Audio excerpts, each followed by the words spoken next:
Where She Fell. Chapter 2. Then the silence breaks. Meg screams and starts towards me. A couple of running steps before Sherry grabs her and pulls her back. "You'll fall too," Sherry shouts. "We have to go get someone. It's true. It isn't safe, but they're my only hope. Please," I shout, my voice crackling. The roots snap just after I speak. It rips free of the earth with a shower of dirt. And then I'm free falling into nothing. My hands claw, my feet kicking. A long scream escapes my lips. I bounce and tumble, and then slam back first onto solid ground. The contents of my bag stabbing my spine. The wind goes out of me, abruptly cutting off the scream. I cough and gasp. Then dirt trickles onto my face, faster and faster. I pull myself to sit back into one of the dirt walls in the space around me, and look up, a hand shielding my eyes. I'm in a hole, a deep hole. Judging by the pinprick of light above me, a sinkhole. A glob of mud slops onto the ground beside me. Another lands on my knee. Dirt and debris join it, all raining down, gathering speed. "Help!" I whimper, then much louder, "Meg, Sherry, help!" A desperate shout comes from somewhere above. I don't know which of my friends the horrified sound belongs to. It's no use, though. The dirt's going to bury me alive before anyone can save me. I take quick stock of my surroundings. The hole is almost perfectly cylindrical, and I think if I stretched out my back, I could touch one end with my toes and the other with my fingertips. Its walls aren't solid enough for me to grab onto and climb. I try but fail, and mud slops down huge globs, narrowing the walls as they fall.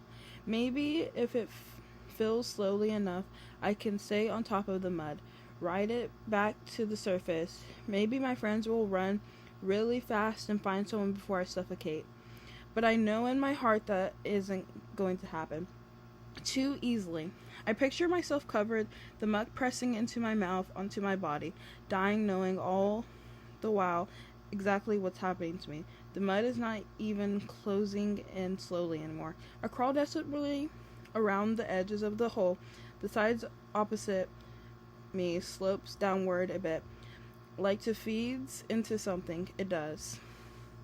An even smaller hole edges dripping with clay. This hole wouldn't exist if it didn't lead somewhere. I feel sure of it. I don't hesitate because I don't have a choice. I throw myself into the opening. I fit but barely. My arms scrape the sides, and I have to wither forward almost snake-like. The hole narrows more as the slope steepens. I dig my toes into the clay and push. I have to stretch my arms up in front of me and wiggle, and still my shoulders only fit because the soil is so loose. This will either end up the best or worst decision I could have made. Dirt and clay push behind me. If this tunnel doesn't open to somewhere big, I'm going to end up just as dead as if I'd stayed in the sinkhole where I fell. I can't think about that.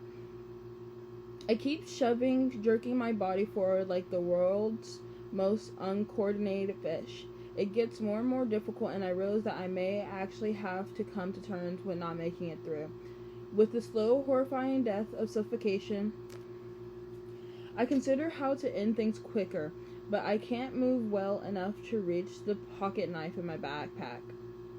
Not that a pocket knife would necessarily give me a better death anyway. With an explosion of dirt and clay, I finally burst free, falling again, that is. My limbs flail, and then sharp echoes of pain in my hip and skull. I hit the ground. I flex and twist carefully, making sure nothing's broken before I back away from the thinning waterfall of dirt that followed me into this larger pitch-black space. Everything seems okay, other than a gentle throbbing at the back of my head, some general soreness, and a deep ache in my ears. I roll my jaw and my ears pop, loosening the ache. The all-consuming blackness makes me uneasy, though. It presses like weights on my eyes. I dig around in my clay-slicked backpack for my cell phone. My trembling fingers can barely close around the device, and my heart sinks when I turn it on to no service. I dig deeper into my backpack for my flashlight and headlamp, using both of those along with my phone's flashlight to send beams around me in multiple directions, trying to figure out what kind of place this is, whether I'm safe, at least for now. I'm in a cavern, medium size, with high walls, 3 different tunnels branching off it. The walls seem to be mostly made of rock, and in a few places they drip with condensation. Something to remember for later. If I run out of water, I take a deep breath, running all these facts through my head to keep my mind calm. Once I know the place doesn't present me with any immediate dangers, I take a second lap around the cave, slower. I stop at the entrance to each tunnel and investigate. One blows back the red strands on my hair with a gentle breeze, which feels great since it's humid and sticky down here. Warmer than normal unless I'm much deeper in the cave than I expected. It's actually a beautiful cavern. Clusters of flowstone that looks like jellyfish with long dangly tentacles. Soda straws spiking jaggedly from the ceiling. Delicate bush formations in the shape of dendritic trees. And so much more. I've explored as many caves as my parents have allowed me to, and this one ranks near the top. But I'm trapped, which really sucks the enjoyment out of the situation. I sit with my back against a thick, twisted stalagmite and do nothing. I shiver despite the warmth, uncomfortable in my damp, clay-coated clothing. Probably I should be panicking, but I'm calm. Staring around like a queen on her throne, threading her fingers absently through the straps of the backpack. I'm glad I have a few supplies at least. I didn't prepare for a cave like this, but I did prepare for a cave.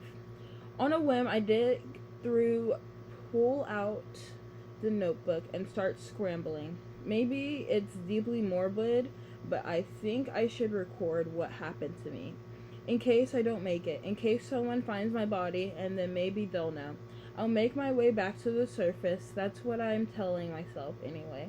And I've never wanted to believe anything so badly, but still, having a record of how I perished just in case seems practical. So I sit hunched over my notebook and tell myself everything is going to be fine, even if writing those words might be the last thing I do.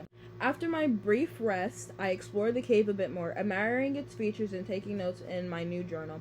I even managed to clean myself up a bit, stripping naked, and using the water that trickles down one wall to wash my clothes and skin as best as I can. They don't dry well in humidity and darkness, but at least I brought something to change into. I feel better, and honestly, I felt pretty wild getting totally undressed in the middle of a wide open cave, even if there's a 0% chance anyone will walk in on me. Nudity is nudity. And I'm the kind of girl who changes in bathroom stalls rather than face the mind-numbing terror of doing it in front of others and pretending I don't care what they think about the shape of my body. First, I check out the 2 least promising tunnels branching off the tavern. They're both total dead air. One curves upwards but ends in a pile of rocks almost immediately. The other slopes steeply downwards. I don't go too far.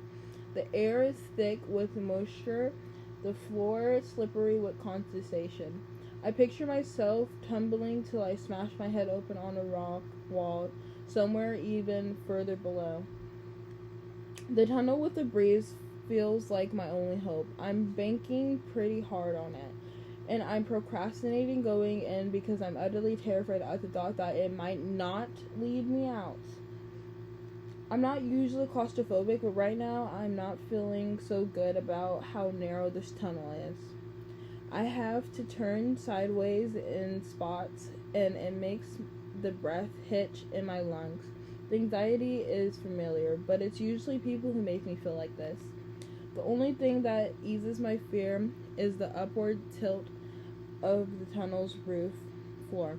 I mean, the tilt is slight, but it's there. I'm using only the headlamp for now. It's easier to move if I'm not carrying something in my hands, but I can't see very well when in a sharp white of its LED bulbs, and keep banging my elbows when the path twists sharply in a new direction. I think I'm bleeding, but I don't want to stop and look. I'm not a fan of blood. When the tunnel slopes changes to what can only be described as downward, I try not to think about it. It's only temporarily, I tell myself. I don't want to lead upward too fast. Anyway, do I? Drowning in the swamp isn't really how I want to end. And not to make light of the situation, but I cannot be betrayed like this by caves. I've been obsessed with caves since I can remember. Caves and rocks and the earth. It's weird, Meg always tells me. At least she has recently. No one wants to listen to you go on about rocks, Eliza.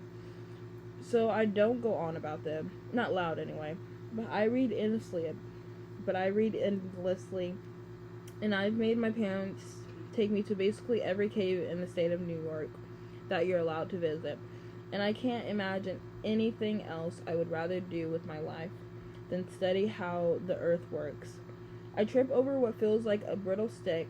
It snaps beneath my foot, and I manage to stay upright. Bracing myself against the wall, I angle my headlamp downwards. It's a skeleton. A human skeleton. Diary entry. How did I get talked into this? I keep asking myself that. And I mean, I know how. It was Sherry. It's always Sherry. She legit has the worst ideas of anyone I've ever met. But she always says them with such authority, such conviction. And somehow, the fallout of her ideas is always worse for me than for her or Meg. I don't know. That's probably not true, except this time. Next time Sherry has a terrible idea, I'm gonna say no. I don't care if she and Meg laugh when I say, "Isn't that dangerous?" Because nothing bad ever happens to them. Only me. Chapter 3. I scream. It echoes off the walls, piercing the blackness in front of me, ringing far into the distance. I'm immediately embarrassed by my reaction, even though no one's around. It's only a skeleton, nothing alive, still ever irrational. My heart clenches my throat in a stranglehold. My limbs have turned to dust. The skeleton has been here a long while. I scattered a few bones. The thing that crunched under my foot was a piece of leg. But whoever these remains belonged to stopped here and sat with their back against a wall and their foot against the other and just gave up. The skull grins wickedly at me,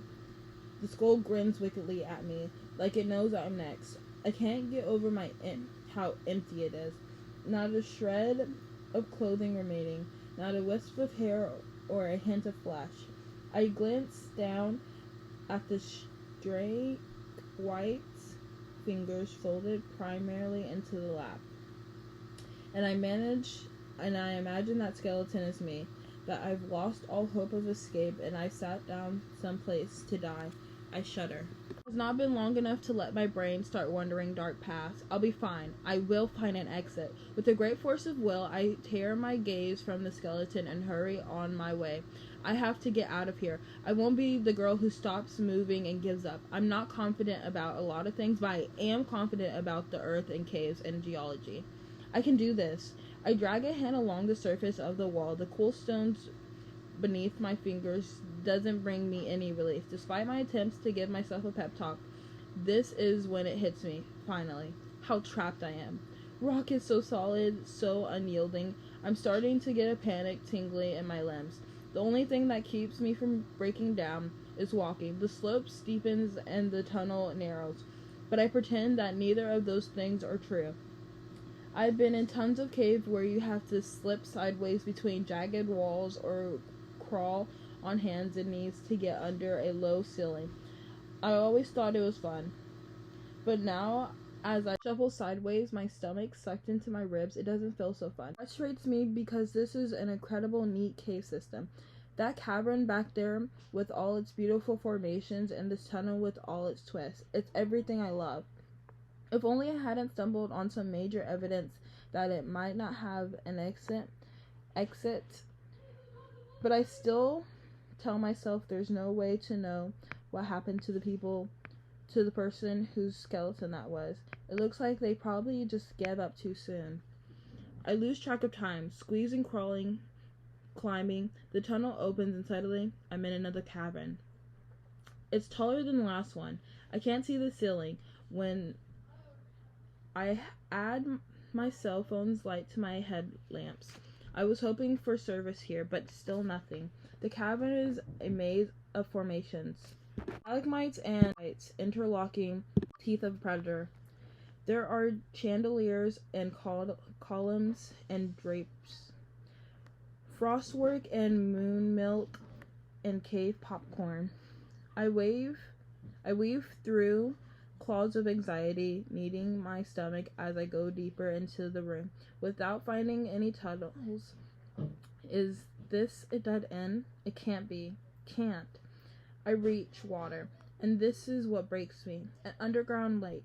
Water completely unmoving. No visible tunnels. Totally trapped. I curl into a ball at the water's edge, and I let my tears free. It's been a few hours now. My feet are sore. My whole body is sore. I'm hungry and tired, and I want to go home. What are Sherry and Meg doing right now? Did they tell my sister where we went? Does anyone know that I'm missing? Has anyone called my parents? My friends must think I'm dead. There's no other conclusion, and I bet they're freaking out. Shirley gets pretty mad when I mess up her plans. I try not to, but I wasn't born with whatever it is that makes people reckless. I fake it the best I can, but she knows I'm not really brave. Everyone knows. I'm so much happier sitting in my room poring over books, rocks. Not sneaking out to parties on weekends after my parents are asleep. Not stealing candy from a local convenience store. Not wandering around dangerous swamps. But I say yes to all of it because Sherry and Meg. I don't know how to have the experiences I'm supposed to be having. And I don't want to be a weirdo loner no one will talk to, which is what Sherry says I'm turning into. I'm terrified she's right. My hand slips into the water and I move to push myself upright, and it surprises me. It's hot. I sit up quickly, dipping my fingers back into the liquid. It feels like a sauna. Interesting. I shine my phone's flashlight over the surface of the water. It's incredibly clear, but I can't see a bottom. Steam rises lazily from the still pool. I bite my lip thinking, if the cave is as closed off as it seems, there could consequently be prehistoric life in this lake. Most likely microbes, because I don't see any fish. But who knows how deep this thing goes? Could be anything. I read about these microbe creatures once. Grades. They can live in extreme environments, temperature, pressure, radiation, all of that. Some even survived an experiment where they were exposed to outer freaking space. They can dehydrate themselves and basically put their lives on pause for decades with no food or water. That's the kind of thing I figure resides in this place. Maybe some cave fish. And if I'm not confused, there aren't many species of cave fish that would attack a human. Nothing scarier than that should be in the water. I hope I'm not wrong about that, because what I'm about to do is completely counter to my reckless nature. I'm going to swim across this lake. Diary entry. Skeletons I've seen so far. Bushes in the first cavern. Most of them were pretty small, but a couple were taller than me. They're all spiky and wild-shaped, yet somehow so delicate. I didn't dare touch one for the fear of snapping off a branch. Moon milk. There's a bunch of it to my left right now. I touched it. It felt like cottage cheese. A little gross, but also cool. A flowstone formation that looked like a perfect archway. When I was about halfway across the cavern, I stopped to look at it. I didn't walk beneath it, though, because it looked kind of cautious.